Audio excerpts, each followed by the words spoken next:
पहले राजीव शुरुआत आपसे कर रही हूं क्योंकि लगातार आप माहौल दिखा भी रहे हैं पहलवानों को लेकर भी। उसके बाद किस तरह से माहौल है, जो नाराजगी बीजेपी में दिख रही है नेताओं के बीच, उसके बाद वहां लोग क्या कुछ कह रहे हैं। तो अब ताजा जो स्थिति बनी हुई है राजीव, वो है पहलवानों की एंट्री, यानी विनेश फोगाट के मैदान में उतरने के बाद बृजभूषण शरण सिंह, जिनके खिलाफ पहलवानों के खिलाफ यौन शोषण के गंभीर आरोप, उनकी टिकट कट गई थी लोकसभा चुनाव में, अब फिर से एक्टिव हो गए हैं, लगातार हमलावर हैं। क्या जिस मामले को लेकर खुद बृजभूषण, खुद बीजेपी बैकफुट पर नजर आ रही थी लोकसभा चुनाव में, इन ताजा परिस्थितियों में इस स्थिति का कुछ बेनिफिट ले पाएगी? क्या रणनीतियां बृजभूषण अपना रहे हैं? और कांग्रेस की स्थिति ऐसे में विनेश फोगाट की एंट्री से कितनी मजबूत दिख रही है? हरियाणा की फिजा कितनी बदलती नजर आ रही है?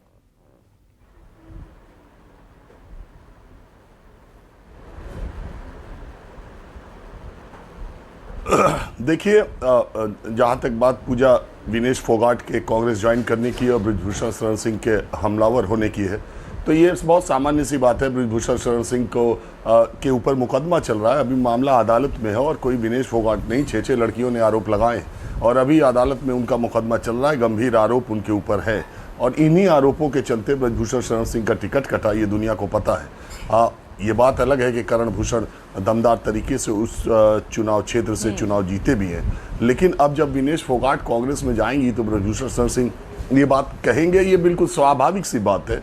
ये बात वो कहेंगे कि इसके पीछे कांग्रेस पार्टी है, लेकिन जो आपने दिखाया उससे ज़्यादा बृजभूषण शरण सिंह ने कहा। उन्होंने कहा कि बेईमानी करके विनेश फोगाट वहाँ तक पहुँची थी और भगवान ने उनको सजा दी है।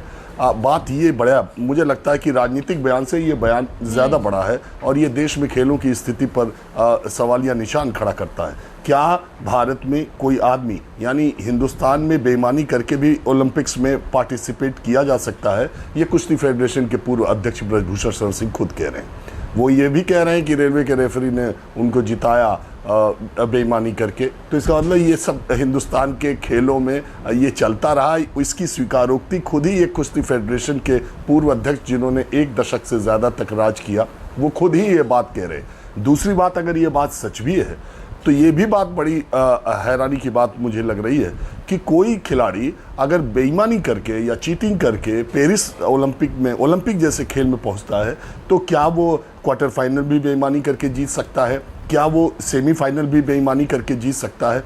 क्या बेईमानी से कोई खिलाड़ी ओलंपिक्स के फाइनल तक पहुंच सकता है? अगर ये है तो ये तो बहुत बड़ा सवाल है, और अगर ये नहीं है तो फिर विनेश फोगाट के उस संघर्ष की दाद देनी चाहिए जिसने जंतर मंतर पर धरना प्रदर्शन करने के बावजूद, इतनी विपरीत परिस्थितियों में पुलिस के घसीटे जाने के बावजूद, उसके हौसले से वो पाश की एक कविता है, नहीं एक कविता है कि बुरा नहीं आदमी का मर जाना, बुरा है हौसले का मर जाना। तो इसका मतलब है कि आदमी मर जाए वो तो ठीक है, लेकिन अगर हौसला उसका जिंदा है तो वो अपनी उड़ान कहाँ तक भर सकता है? वो ओलंपिक्स तक जा सकता है और दुनिया के 2 शीर्षस्थ खिलाड़ियों में शामिल हो सकता है। विनेश फोगाट सोने के मेडल से 1 कदम दूर थी, इससे कोई इनकार नहीं कर सकता, और उनका सिल्वर तो पक्का ही था। वो जो 100 ग्राम का हुआ उसके कारण क्या है, तकनीकी क्या थी, साजिश थी, तकनीकी थी, उनकी गलती थी, उनकी लापरवाही थी, वो सब बात एक तरफ है। लेकिन ये बात सच है कि जिस ओलंपिक्स कमेटी की इतनी तगड़ी व्यवस्था रहती है, जिसमें 100 ग्राम में खिलाड़ी पदक नहीं पा सकता, उसका सरकार की तरफ से अपील की गई तब भी उसका कोई असर नहीं हुआ, वहाँ एक खिलाड़ी क्वार्टर फाइनल सेमीफाइनल भी बेईमानी से जीत सकता है क्या? बृजभूषण शरण सिंह के इस बयान का मतलब मुझे समझ नहीं आया। इस बयान में तो बात हो सकती है कि राजनीतिक रंजिश थी, उन्होंने ये बात सही है, दीपेंद्र हुड्डा को चुनाव हराया था, ये सब बात एक तरफ हो सकती है, लेकिन खेल में राजनीति, इसीलिए बहुत सारे खिलाड़ी और खेल फेडरेशन खिलाड़ी ये मानते हैं कि खेल फेडरेशंस में पॉलिटिशियंस को बैन कर देना चाहिए, उनको नहीं आना चाहिए, ये डिमांड हमेशा से होती रहती है। लेकिन अब इससे अलग बात आती है हरियाणा के चुनाव की।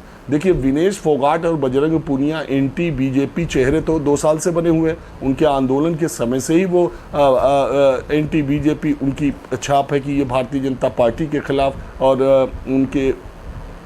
उनके खिलाफ है। ये तो छवि पहले से बनी हुई। अब जहां तक कांग्रेस और दूसरी पार्टियों के समर्थन की बात है, तो निश्चित तौर पर अगर सरकार या सरकार से जुड़े लोगों के खिलाफ कोई भी समूह जाति वर्ग आंदोलन करेगा तो विपक्ष के लिए तो वो मौका होता है उसमें साथ देने के लिए। उन्होंने उसका साथ दिया और ये लोकतंत्र है। विनेश फोगाट को कांग्रेस के टिकट मिल जाने से विधानसभा जाने का रास्ता नहीं खुलता है। अभी उनको जनता की अदालत में जाना है, अपनी बातों को रखना है और अभी उनकी जीत होनी बाकी है।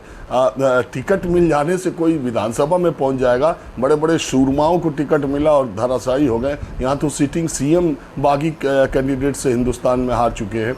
तो ये बात अभी तो उनको टिकट मिला है और कांग्रेस पार्टी ने विनेश फोगाट के एपिसोड का जितना ज़्यादा फायदा हो वो लेने की कोशिश भी की है। विनेश फोगाट जब पेरिस से आई थी, भूपेंद्र हुड्डा उनको रिसीव करने गए थे। वैसे तो 6 खिलाड़ी मेडल लेकर के आए, ये भी देखना हुआ कि वो किसको किसको रिसीव करने गए थे एयरपोर्ट पे।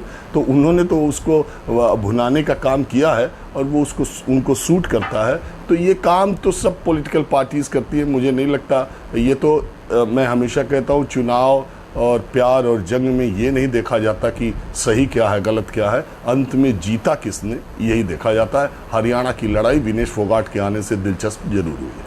बिल्कुल, लड़ाई विनेश फोगाट के आने से और दिलचस्प जिस तरह से वार पलटवार यहाँ पर होते नजर आ रहे हैं।